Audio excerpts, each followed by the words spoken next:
coal vein that Ganyu discovered was, in a word, impressive.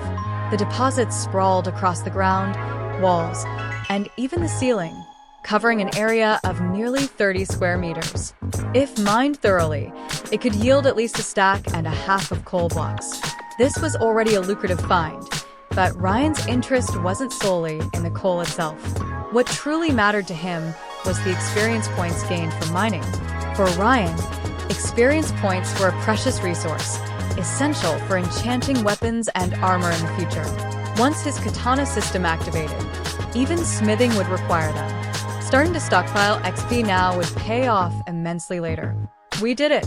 Finally, we've found coal, Keqing exclaimed, a smile breaking across her face as the weight of their earlier frustration lifted. She examined the surrounding coal veins, nodding approvingly. Though there's not much, it looks like high-quality coal. Liyue Harbor has a high demand for coal, too. Her eyes sparkled with newfound ideas. And if we think about regions like Snezhnaya, with its bitterly cold climate, the demand for coal there must be enormous. If we could stabilize mining operations in this world. Keqing thoughtfully tapped her chin. This could lead to a lucrative, long-term trade agreement. We might even use coal exports to gain leverage over the Fatui. Ryen chuckled quietly, not bothering to explain further. Was there really so little coal here? It certainly seemed that way on the surface. But did Minecraft ever make logical sense? Absolutely not. A single cubic meter of coal block in this world weighed an estimated 1.5 tons and required 9 pieces of coal to craft. This meant that one piece of coal weighed roughly 167 kilograms. Even the smallest coal vein could produce at least one piece of coal per block, often more with a fortune-enchanted pickaxe. So, this seemingly modest coal deposit spread across 30 square meters? Once mined, Ryen estimated it could yield well over 10 tons of coal. Was this considered a high output? Ryen wasn't sure, but it was undoubtedly absurd enough to boggle the mind. And that wasn't even factoring in the possibility of additional coal deposits hidden beneath the visible ones. Coal, after all, was one of the most plentiful resources in this world. Ryen decided not to explain these details just yet.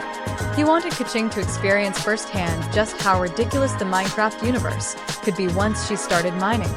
He casually placed 3 more torches to brighten the area, then retrieved his wooden pickaxe. "Watch closely," he said, his tone serious. Mining requires technique. There's always the risk of lava beneath the blocks, and while we're not deep enough for it to be likely, it's best to stay cautious. He glanced back at them. If you mine recklessly and suddenly expose a drop into a monster-infested cavern, you're in for a world of trouble. Keqing and Ganyu nodded earnestly, their eyes sharp and focused as they observed Ryen's every move. Ryen gripped his wooden pickaxe firmly, confirming that he was standing on solid stone before striking the coal block in front of him. To Keqing and Ganyu, it didn't seem like he worked on it for very long, just a few swift swings, and suddenly the coal block burst apart, scattering pitch-black pieces of coal onto the ground. What they couldn't see, however, was the subtle green orbs of experience drifting into Ryen's body after each mined block. As the two watched in awe, Ryen's enthusiasm grew with each strike. He worked quickly and efficiently, the rhythmic sound of his pickaxe echoing through the cave. Before long, the wooden pickaxe in his hands broke apart, its durability fully depleted. Only then did Ryen pause, clicking his tongue in mild disappointment as he reined in his excitement. He surveyed his work with satisfaction. Half of the coal vein had been mined, and as expected, there were still plenty of deposits hidden beneath the surface. However, Ryen decided to leave the rest untouched for now. Turning around, he gestured for Keqing and Ganyu to step forward. "Did you learn the technique?" The two stood there, wide-eyed and slack-jawed, nodding mechanically. Ryen smiled, pleased. "Since you've learned it, give it a try yourselves." Ryen encouraged. "I'll keep watch while you two mine. With coal secured, we've temporarily solved the energy issue. I'll make some torches, and then craft you both a set of stone tools." Keqing blinked, seemingly just processing everything that had happened. She stepped forward quickly, her face filled with amazement. "Wait, mining is this simple?" Her golden eyes scanned the coal scattered around. A wooden pickaxe, just a few swings, and it breaks open to reveal high-quality coal, and it doesn't even need refining afterward. This is incredible. Ryen, your world is amazing. Kaching's words came in an excited rush, her voice tinged with disbelief and awe. Thank you so much for inviting us here. This means so much for Liyue. Truly, Ryen, thank you. Kaching's excitement bubbled over, and she seemed unable to stop thanking him. Ryen couldn't help but chuckle. Raising his hand, he ruffled her head affectionately, his fingers tousling the silky strands of her lavender hair. It's no big deal, he replied casually. On a personal level, we're friends. On a practical level, it's mutually beneficial. Right, we're friends, Kaching said, nodding vigorously. And Liyue will always be your friend, too. Ryen waved her off, smiling as he stepped aside. All right, go ahead and start mining. Just remember everything I told you earlier. This time, Kaching didn't hesitate. With a bright grin, she hefted the pickaxe over her shoulder and eagerly approached the coal vein. Watching her enthusiasm, Ryen felt fortunate to have brought Kaching and Ganyu along. Neither of them ever complained about hard or dirty work, a trait he greatly admired. While keeping an eye on them, Ryen busied himself with crafting torches. Simultaneously, he monitored their progress as they worked. Though both girls had picked up the basics, their mining pace was noticeably slower than his.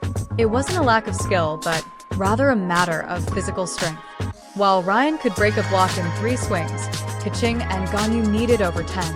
Thankfully, the durability of tools in this world depended on the number of blocks mined, not the number of swings. What surprised Ryen, though, was the green orbs of experience that floated toward them as they mined. Half of the XP orbs went into his body, while the other half seemed to absorb into the vision crystals on Kaching and Ganyu's waists. Does this count as leveling up through mining? Ryen wondered aloud. He quickly dismissed the thought. Kaching and Ganyu didn't seem to notice the XP, likely because the amount was too small to make a difference. Soon, Ryen had crafted 3 stacks of torches. He planned to use 2 stacks to light up the cave, ensuring no monsters would spawn in the dark. Safety first.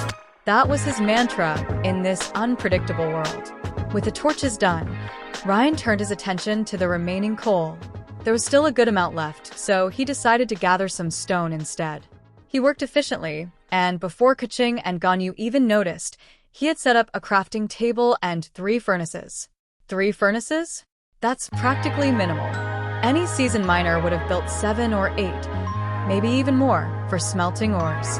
But since they hadn't found iron yet, and only needed to cook meat, 3 would suffice for now. Once everything was set, Ryen began crafting stone tools. In no time, he had made 3 stone swords and 9 stone pickaxes. That should do it, he muttered, glancing at his work. Today's focus was mining, so there was no need to waste materials on other tools. Just as he finished tallying up his creations, a sudden gasp echoed from behind him. Ganyu? Ryen's expression shifted instantly. He grabbed one of the stone swords and dashed toward her. Pulling her behind him in a protective gesture, he scanned their surroundings with sharp eyes. What's wrong, Ganyu? He asked, his voice calm but laced with concern. Ganyu, though startled, seemed touched by his protectiveness. Her heart warmed, and a soft blush crept onto her cheeks. But she quickly shook her head, her face slightly dusty and smudged like a little kitten. And no, there's no enemy. Kaching, who had rushed over in alarm, sighed in relief. Still, she gave Ganyu a mildly exasperated look. Ganyu, don't scare us like that. It's already creepy enough in this dark cave. Sorry, Ganyu mumbled, nodding sheepishly. Ryen relaxed slightly, but tilted his head curiously. What happened? Only then did Ganyu seem to remember what had startled her. Her eyes widened in amazement as she held up a chunk of coal in both hands. Ryen, this piece of coal, it's so heavy, she exclaimed, her tone filled with wonder.